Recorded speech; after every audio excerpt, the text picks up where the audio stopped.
सितारों से फूटे बसंतीन स्वर, पत्थर की छाती में उगाया नवंकुर।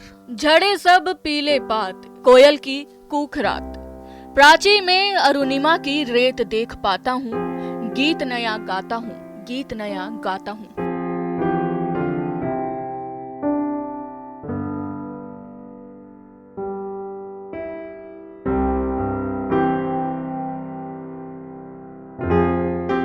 अटल बिहारी वाजपेयी, भारत रत्न, भारत का वो प्रसिद्ध नाम और बीजेपी के वो विकास पुरुष जिनकी तारीफों के लिए लफ्ज शायद कम पड़ जाएं, लेकिन तारीफ खत्म नहीं होगी।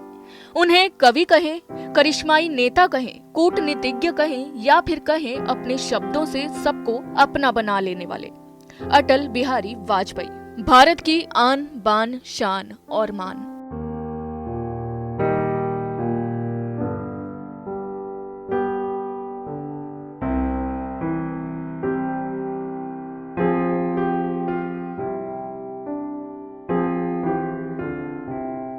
नमस्कार, आप देख रहे हैं कैपिटल टीवी और मैं हूं आपके साथ कांची बंसल।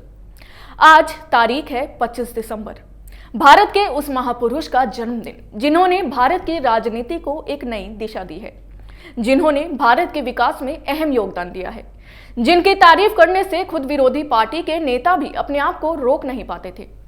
ऐसी शख्सियत के 96वें जन्मदिवस पर कैपिटल टीवी आपके लिए लाया है अटल बिहारी वाजपेयी के कुछ ऐसे यादगार किस्से जिन्हें सुनकर आपको अटल जी की महानता का पता चलेगा। हम आपको बताएंगे अटल जी की शुरुआती जिंदगी से लेकर स्वतंत्रता में उनके योगदान, उनके राजनीतिक जीवन के उतार चढ़ाव और उनके श्री लाल कृष्ण आडवाणी और प्रधानमंत्री नरेंद्र मोदी के ऐसे किस्से जिन्हें आपने कभी नहीं सुना होगा।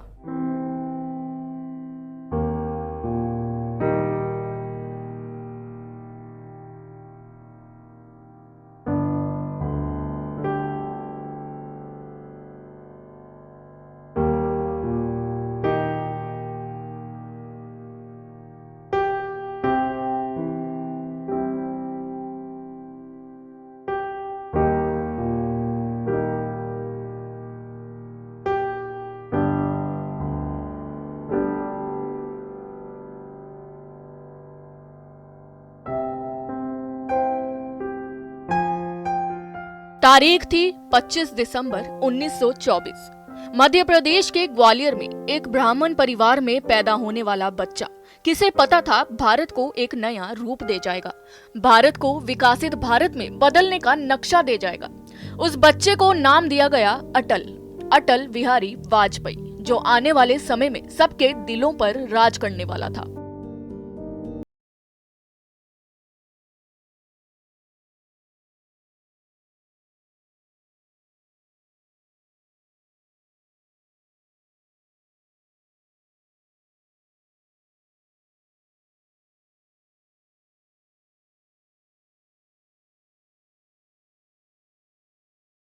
बड़ा होने लगा, इसने इतिहास के पन्नों में अहम जगह बनानी शुरू कर दी। मात्र 15 वर्ष की उम्र में अटल बिहारी वाजपेयी राष्ट्रीय स्वयंसेवक यानी आरएसएस में शामिल हो गए। 1942 तक 16 वर्ष की उम्र में वाजपेयी आरएसएस के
साल 1996 में संसद में लोकसभा की बैठक हुई और भारत की राजनीति को गठबंधन सरकार की एक नई दिशा देने वाले अटल बिहारी वाजपेयी के कंधों पर भारत की जिम्मेदारी थी, यानी भारत के प्रधानमंत्री का पद मिला।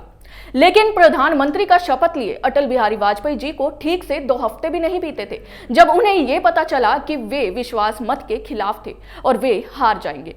और यही वजह थी कि प्रस्ताव को खोने की अनदेखी का सामना करने के बजाय वाजपेयी जी ने इस्तीफा देने का फैसला किया।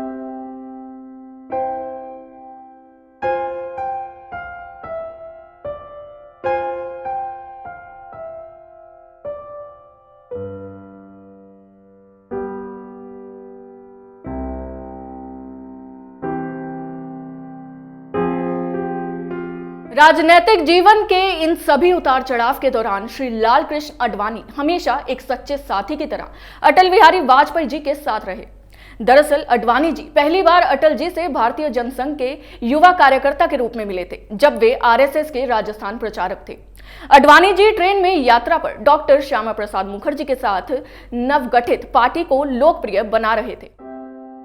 अटल जी के साथ घनिष्ठ बातचीत करने वाले सभी जानते हैं कि वे एक दुर्लभ विनम्रता और संवेदनशीलता वाले राजनेता थे, जो उनकी काव्य आत्मा द्वारा प्रदान किए गए गुण हैं। उनके राजनीतिक व्यक्तित्व को उनकी कविता की प्रशंसा के बिना पर्याप्त रूप से समझा जा सकता है। उनके सभी प्रशंसकों की तरह लाल कृष्ण आडवाणी भी उनकी कविताओं से प्रेरित होते थे। अटल जी की एक कविता उन्होंने आपातकाल के दौरान लिखी थी, जिसे दीनानाथ मिश्र ने भूमिगत पत्रिका जनवाणी में प्रकाशित किया था। इसने न केवल उस समय की मनोदशा पर कब्जा कर लिया, बल्कि लोकतंत्र प्रेमियों को भी प्रेरित करना जारी रखा। सत्य का संघर्ष सत्ता से, न्याय लड़ता है निरंकुश से। अंधेरे ने दी चुनौती है, किरण अति मस्त होती है। दाव पर सब कुछ लगा है, रुक नहीं सकते, टूट सकते हैं मगर झुक नहीं सकते।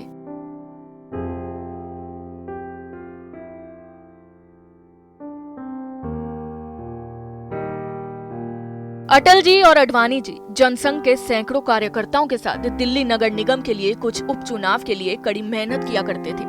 उनके सर्वश्रेष्ठ प्रयासों के बावजूद जीत ने उनकी पार्टी को खारिज कर दिया था, जो उन्हें आपत्तिजनक स्थिति में डाल रही थी। तब अटल जी ने आडवाणी जी से कहा, चलो मैं एक फिल्म दिखाता हूँ। वे दोनों महान अभिनेता और फिल्म निर्माता राज कपूर अभिनीत फिल्म देखने के लिए पहाड़गंज के इंपेरियल थिएटर गए। प्रोड्यूसर डोस्टोयेव्स्की के प्रशंसित उपन्यास क्राइम एंड पनिशमेंट पर आधारित फिल्म शिद्दत से भारत की आजादी के बाद स्थापित की गई थी। इसे नेहरूवादी युग के वादों को पूरा न करने पर गरीबों और लोगों के मोहभंग के साथ अन्याय को दर्शाया गया था। हालांकि ये भी आग्रह किया गया कि वे अभी तक आने वाले नए सुबह की तारीखों के लिए धैर्य और उम्मीद रखें। इसका आशावादी संदेश दहेज की मनोदशा के लिए काफी उपयुक्त है, जो अटल जी और आडवाणी जी दोनों में थे। इतना ही नहीं, इसके शीर्षक पर कब्जा कर लिया गया था, जिसे नाम दिया गया फिर सुबह होगी, जो जीवन में आडवाणी जी की मुख्य मान्यताओं में से एक बन गया। और अपने जीवन के मुश्किल दौर में वे अपने मन को ये बोलकर समझाते थे कि ये वक्त भी बीत जाएगा। टूटे हुए सपनों की सुने कौन सिसकी, अंतर को चीर व्यवस्था पलकों पर ठिठकी। हार नहीं मानूंगा, राड़ नहीं ठानूंगा, काल के कपाल पर लिखता मिटाता हूँ, गीत नया गाता हूँ, गीत नया गाता हूँ। ये अटल जी की कुछ ऐसी कविताएं हैं जिसने आज भी अटल जी को सबके दिलों में जिंदा रखा है। अटल जी का व्यक्तित्व आज भी लोगों को प्रेरणा देता है। अटल जी के 96वें जन्म दिवस पर हमारी इस खास पेशकश में फिलहाल के लिए बस इतना ही। बाकी खबरों के लिए आप देखते रहिए कैपिटल टीवी। नमस्कार। अगर आपको हमारा वीडियो पसंद आया हो तो इसे लाइक करें, हमारे चैनल को सब्सक्राइब करें और हाँ, बेल आइकन दबाना ना भूलें ताकि आप तक हमारे वीडियो की नोटिफिकेशन पहुंचती रहे। आप अपना सुझाव हमें कमेंट बॉक्स में दे सकते हैं। हमारे साथ जुड़ने के लिए शुक्रिया।